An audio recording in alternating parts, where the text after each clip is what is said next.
Today, we are going to talk about the happiness of older adults. The first question is, what is happiness? Happiness is very often understood as the degree of overall satisfaction with our own lives. Happiness, or life satisfaction, is different from other indicators that are often used to measure the quality of life of older adults.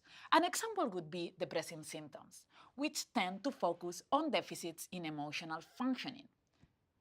Happiness, by contrast, captures people's satisfactions with their life according to what they consider important. It does not assume what constitutes a fulfilling life. Instead, it allows individuals to assess what elements are important for their own quality of life. From this perspective, happiness can be understood as a complementary indicator of successful aging because it includes traditional components of successful aging, such as health, as well as other cultural, social, and economic dimensions of quality of life later in life. Why this is important for older adults? Because as our longevity increases, it is important to have a better understanding of the factors that increase our quality of life later in life. Not only that, increased levels of happiness have been associated with other indicators of successful aging, such as better health. For instance, older adults with higher levels of life satisfaction have been shown to have better physical and cognitive function, fewer doctor visits, lower risk of cognitive impairment, and lower risk of physical decline. At this point, you might be wondering how happy are older adults, which is a very interesting question, because you could say that in general, older adults are happier than when they were younger. Contrary to popular belief, there is evidence that our happiness increases with age, but not in a linear fashion. In other words, there seems to be a U-shaped relationship between happiness and age, with our minimum level of satisfaction at our prime working age, when we have competing demands such as raising our families and demanding jobs, and a sharp increase in happiness around the age of 60. Some people also experience a decline in happiness at the last stage of their lives, particularly the very old.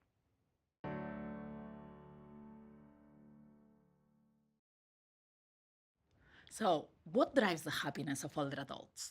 A variety of factors.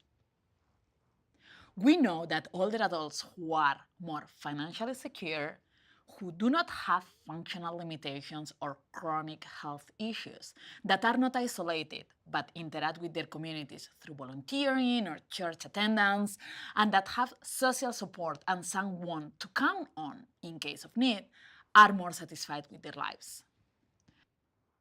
It is important to notice, however, that factors associated with happiness later in life may differ among ethno-racial groups of older adults. Without categorizing ethnic and racial minority groups as monolithic, there are cultural aspects that have been shown to enhance the well-being of particularly groups of older adults.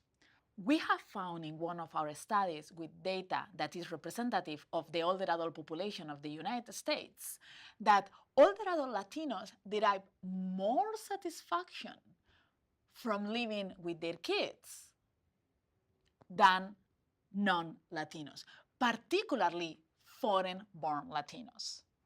We also know that Latinos who live in ethnic enclaves or barrios later in life are more satisfied with their lives.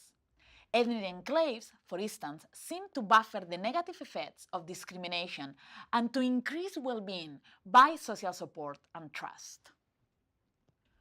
So, are older adults equally happy? No, they are not.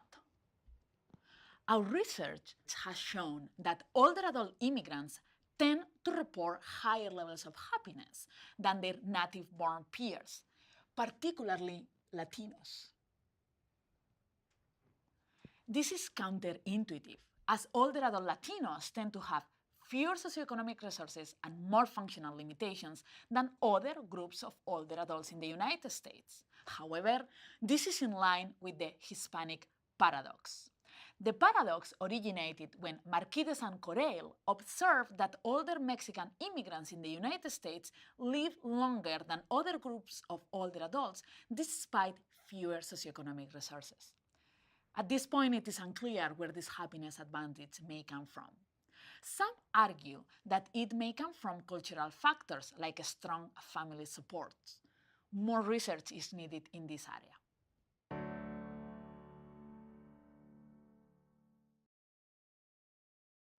So at this point, you might be asking, why is all this important? Because if we understand what promotes the happiness of different groups of older adults, we can tailor interventions to increase their happiness. Is there then a way to increase the happiness of older adults? Indeed, there is. There are promising interventions that have shown to increase the happiness of older adults.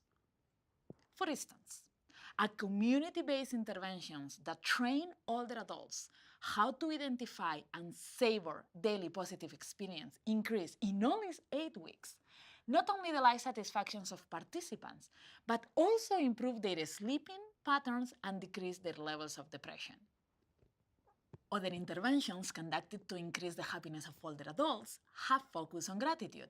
For instance, a 2-week intervention that asked participants to identify 3 positive events daily and to think on why these events were important for them reported higher levels of happiness even weeks after the intervention finished. In summary, as the population is becoming increasingly older and more diverse, identifying ways to increase the happiness of all adults later in life becomes more important.